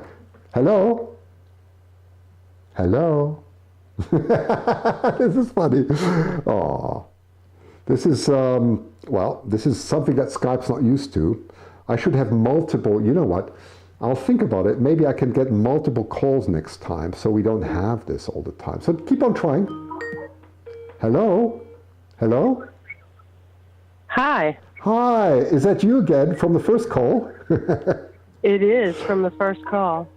Okay, now let's hope that I can keep you online. Okay, please don't call in anymore. Please don't call in. Otherwise, I'm going to lose her. Are you still there? Oh my goodness. I don't know what it is with Skype. This is really frustrating because... Hello? Hello? Hello. Okay, someone else gets it. Okay, hello. Okay, hi. Welcome to the show. Let's hope, please don't call in anymore because otherwise I can't, I'm overloaded here on Skype. So tell me, who are you? What's your name, please? And where are you? My name is Janny Bopp. Hi, Janny. Good to have you. So, thank you. So welcome. Now, this is a very difficult question, isn't it? What happened next?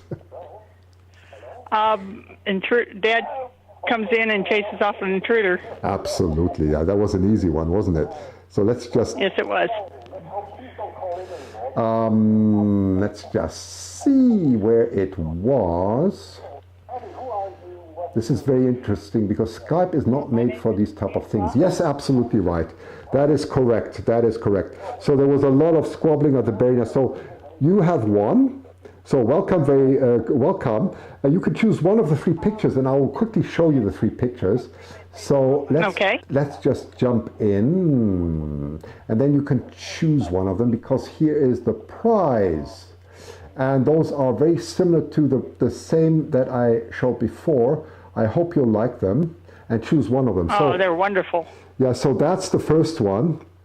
There's the second one, and there's the third one. So just send me an email. The email is, my email is SassePhoto, same SassePhoto@gmail.com, and claim your prize for your personal use. You may print it out and enjoy yourself. Okay. Oh, thank you so much. Okay, you're welcome. It's such a pleasure to listen to you. Okay, thank you so much for participating. Fine. Bye. Thank you. Okay, thanks. Bye-bye. Bye. Okay, someone else there. Hi. Oh my goodness, that's me. I was still there the whole time. You are still there. No, you can also. Okay. I'm going to give you another question. How's that, right? Because the previous, I'm going to get one out of my head, right? Okay. So. I hope I know this one. I hope I you knew know the last one. The last one. Well, because this is an easy one, I better think of an easy one, right? I want to because otherwise it's not fair. So let me think if I have another one for the berry nest. Not one that I can think of at the moment, but let me just get one out of my head. Okay, which of the following is true? How many feathers does an eagle have? Answer A, 4,000. Answer B, about 7,000. Answer C, about 20,000. Which of those is correct? Do you know? Take your guess. I will be totally guessing. Okay. Sadly. Try. And I'm gonna guess A. Which was? 4,000. 4,000. Well, I'm sorry, but the answer is it's around 7,000. I know it was probably a bit more difficult, but it was what I could do out of my head. Sorry about that. But what's your name? Tracy. Well, Tracy, please call again. Okay, Tracy, please call again.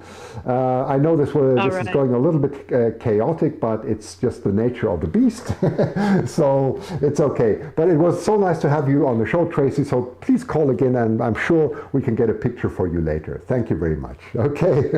Thank you so much. Okay, thanks. Bye-bye. Okay, bye. Okay, so that was Tracy. Very nice, good. Well done, great. Okay, very nice. So we had Tracy on the on that call, and now let's see, where are we now?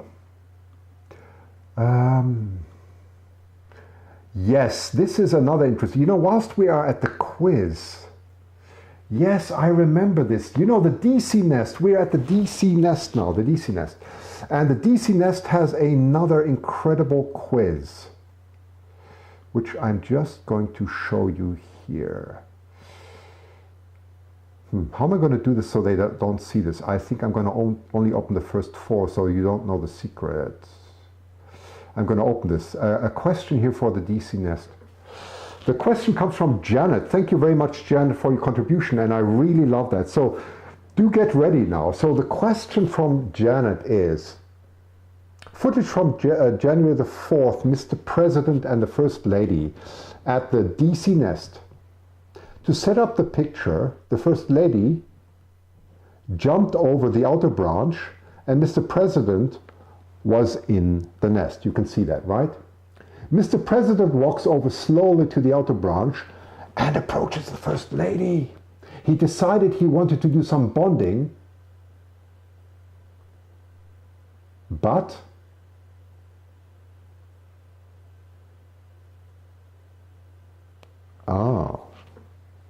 was he successful or not?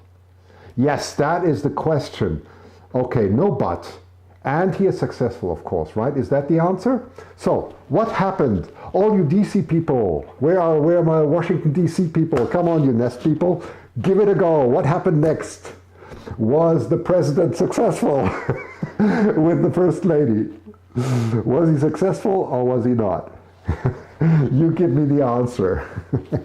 So call in. I'm waiting. good. And whilst we wait for that, I'm going to... we have an answer here. Okay. Hello? Okay. Hello? Hi, so don't call anymore, everybody. So hi, who am I talking with, please? My name is Jan. Hi, Jan. Are you in the area of Washington, D.C.? I am not. I am just a loyal follower of the DC NEFL. Wonderful. Well, that's wonderful. Yeah. So you obviously have seen this scene. So tell us what happened. I think I've seen it. Just going from memory. The First Lady was not in the mood. And was not in the mood. And she sort of tossed Mr. President off, and he... Oops. Wait a sec. I have to go back to the other call now. Hang on. You're absolutely right. Somebody else called in, and I could not stop that call.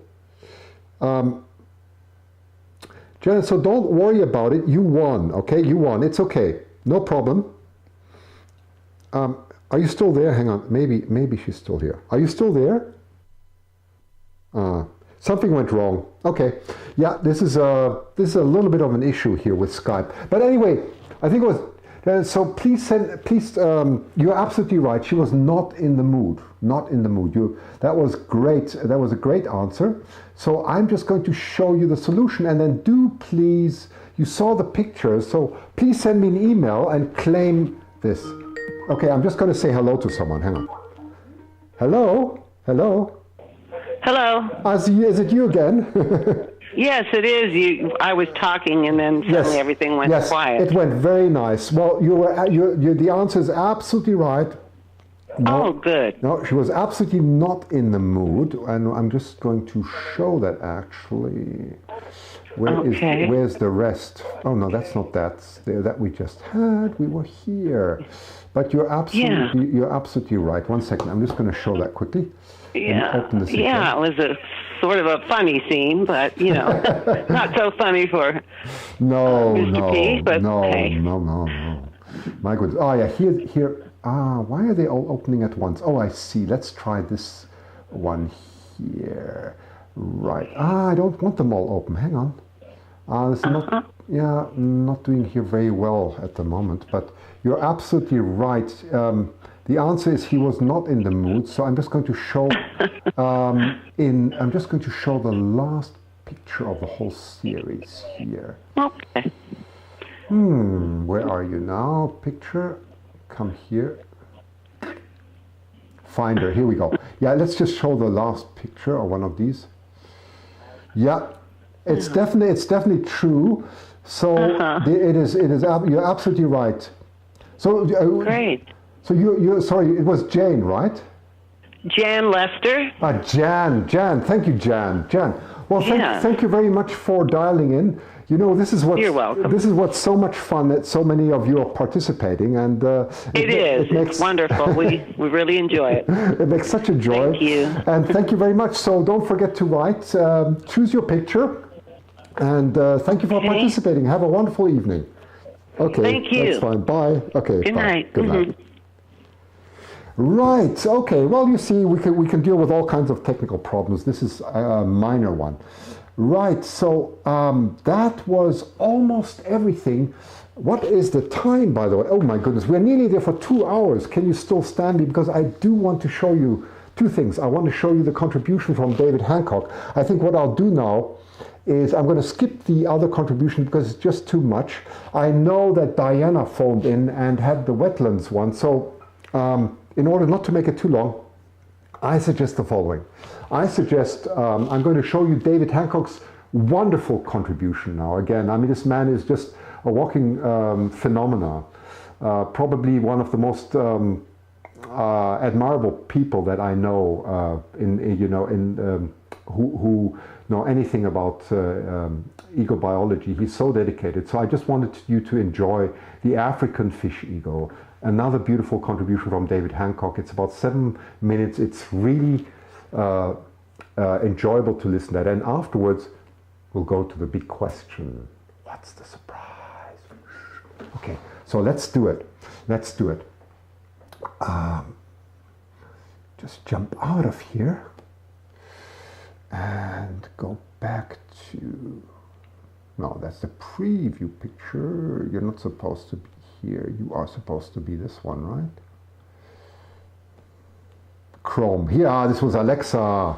Alexa, well, you tell me what you think of Alexa. Ask her what the berry nest is. Ask her what the northeast Florida nest is. Southwest she got right. But the eagle talon wasn't quite what we were thinking of. Anyway, so my friend David is coming here now. There he is. Marvelous contribution. I'm going to put myself away now. Take that away. Take the number away. Shut myself up. And here we go.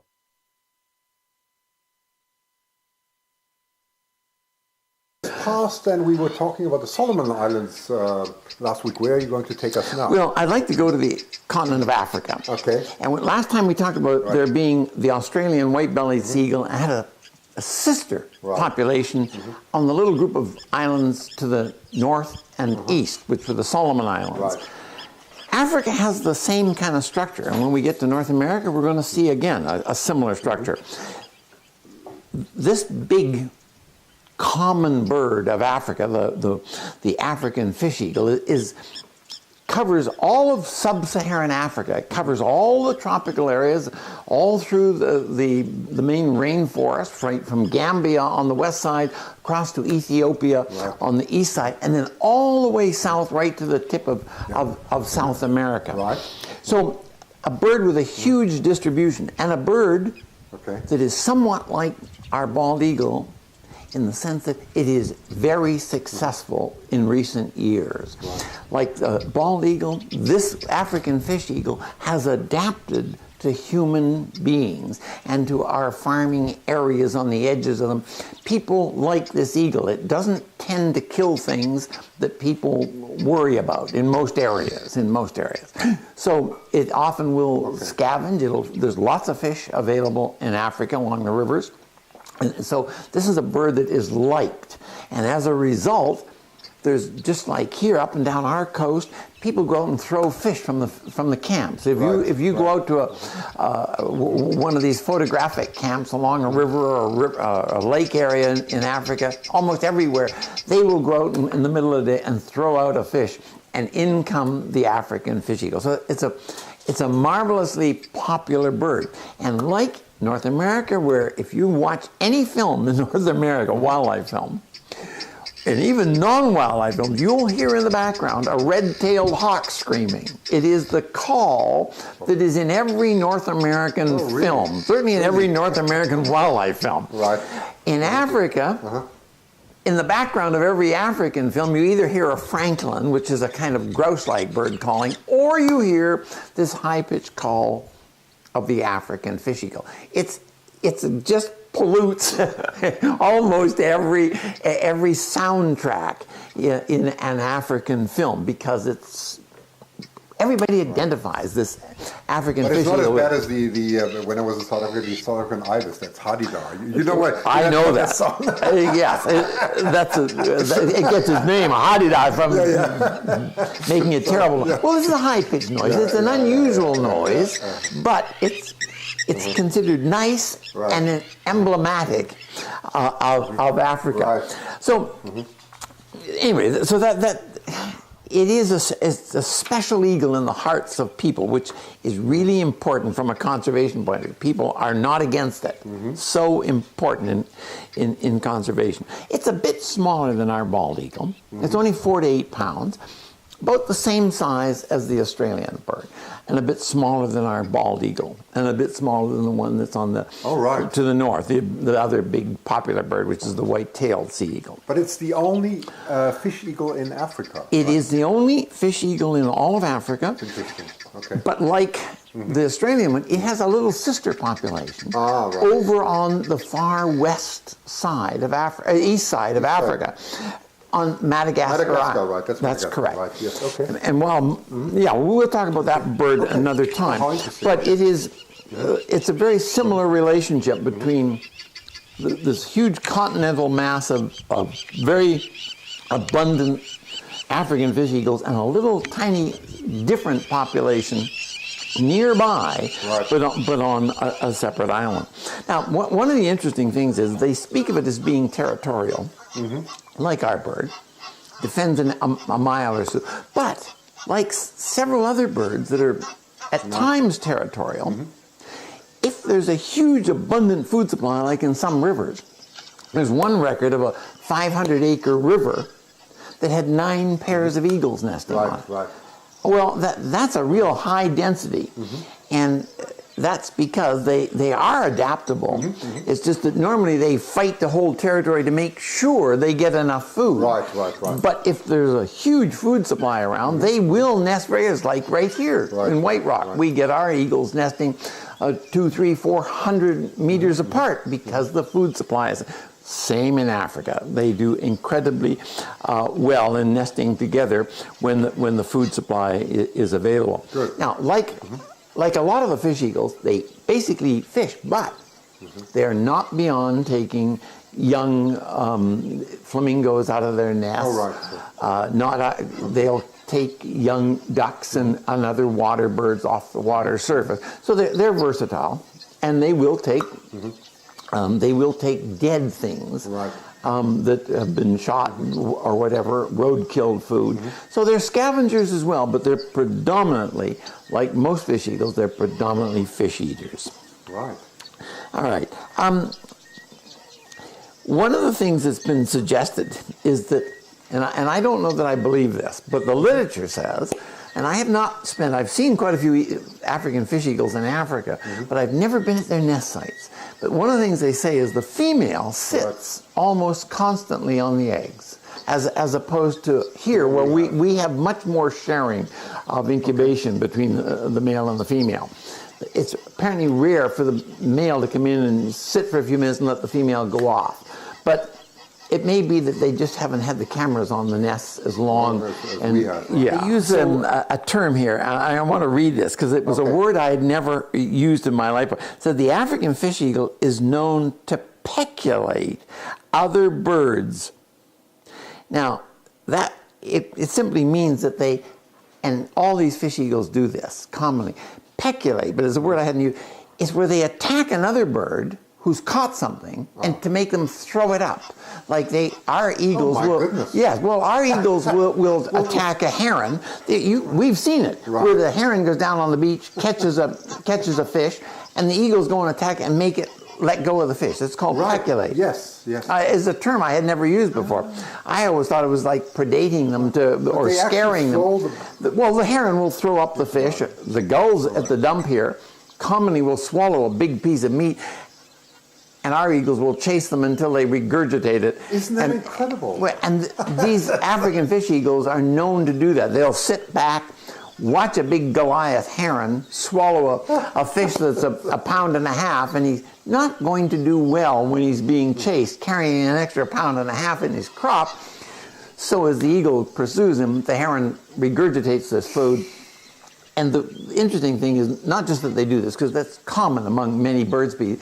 I'd never heard the word peculate before. Peculate. And I thought once you swallowed it, you're fine, but you're not. No, not if it's too big, because it's too much of a handicap. You're right. You can't outmaneuver the eagle, so it's easier to regurgitate it, let the eagle have what he was after, and escape with your life. You can't regurgitate half of it. No, it doesn't work that way. Okay, that was David Hancock again. So next week we'll have another contribution. So I just wanted to quickly go somewhere. I have forgotten my wonderful friend Bradley.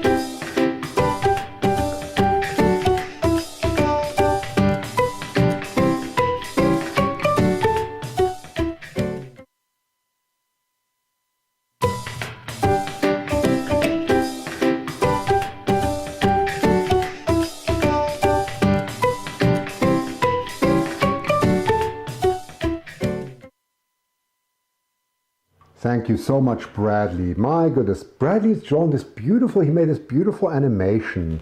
You remember Bradley, right? He made this beautiful contribution. Look how well he drew the talon. Isn't that beautiful? You learned this is a helix today. You learned that, and you drew a very nice picture. So Bradley, of course, is in school. He doesn't have much time. So I a million times thank you for that incredible contribution. So wonderful that I remembered to show that. And it reminds you what we talked about today is all about the, it's all about the talent. So let me just oh, there's somebody else. 1 second. I'm not sure what this is. 1 second. Can't have another caller. Hello? Hello? Hello? Oh, I don't know what that was. That was nothing. Okay, never mind. So let's just jump out of this and go to where? Yeah, go to where? That is a good question. That was David Hancock, and now I have to find my Wirecast again. Yeah, there we are. There we are. Okay, great. So let's just get back to what's going on here. Yes, here I am again. Okay, so we're now reaching the final part, right? And yeah, what was that? I think we've seen Bradley now, so you've seen David Hancock. So it's all great, and we are nearing to the end now. So yeah, I don't remember if there was anything else, but well, what was it again? I don't know. Oh, sorry, you're still live. Oh my goodness. What are you doing here? Have you seen the sunscreen somewhere? Ah, here it is, the sunscreen. I know it's raining, but I'm going to Florida. I'm going to Florida, see some eagle nests. Gonna be cool. And you know what? He's not going, I'm going.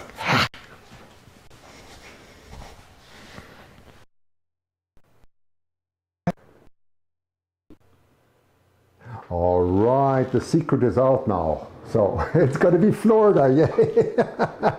So the surprise is, yes, we're going to go to Florida, my wife and I, and we're going to go to the Northeast Florida Nest. We will go there on a very special day, and it is going to be Friday the 9th of February for the reunion of the Northeast Florida Moderator Reunion. I will be there with my wife, or I should say my wife and I will be there. We'll be absolutely honored.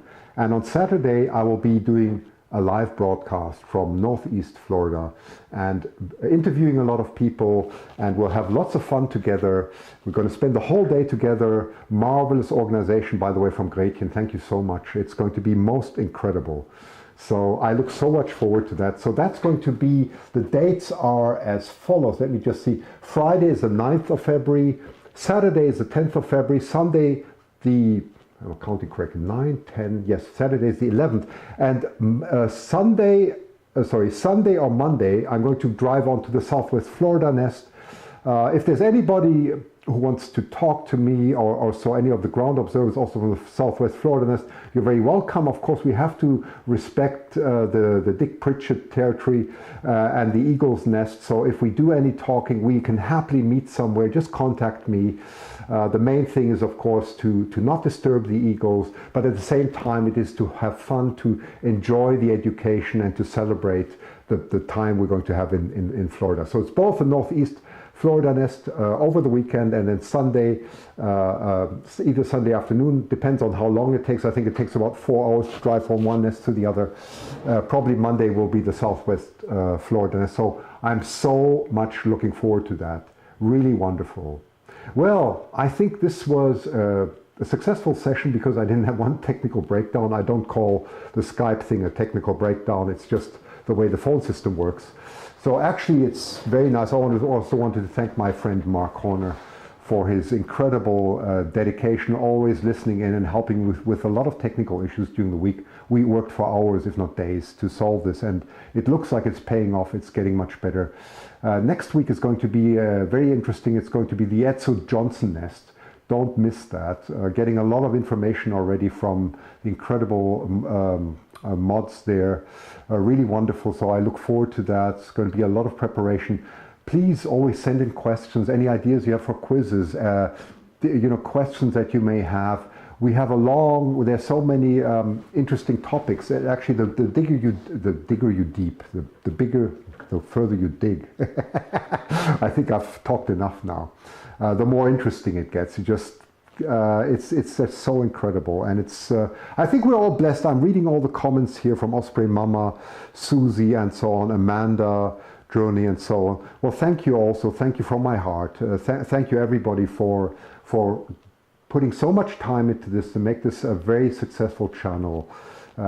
Also, thank you again to the Rise Raptor, to Kurt and so on for participating. And if you have your own Raptor organization, your rehab center or so, send me an email. Let's get the education out, just like Kurt said, and make it a good experience, especially for our children and the future.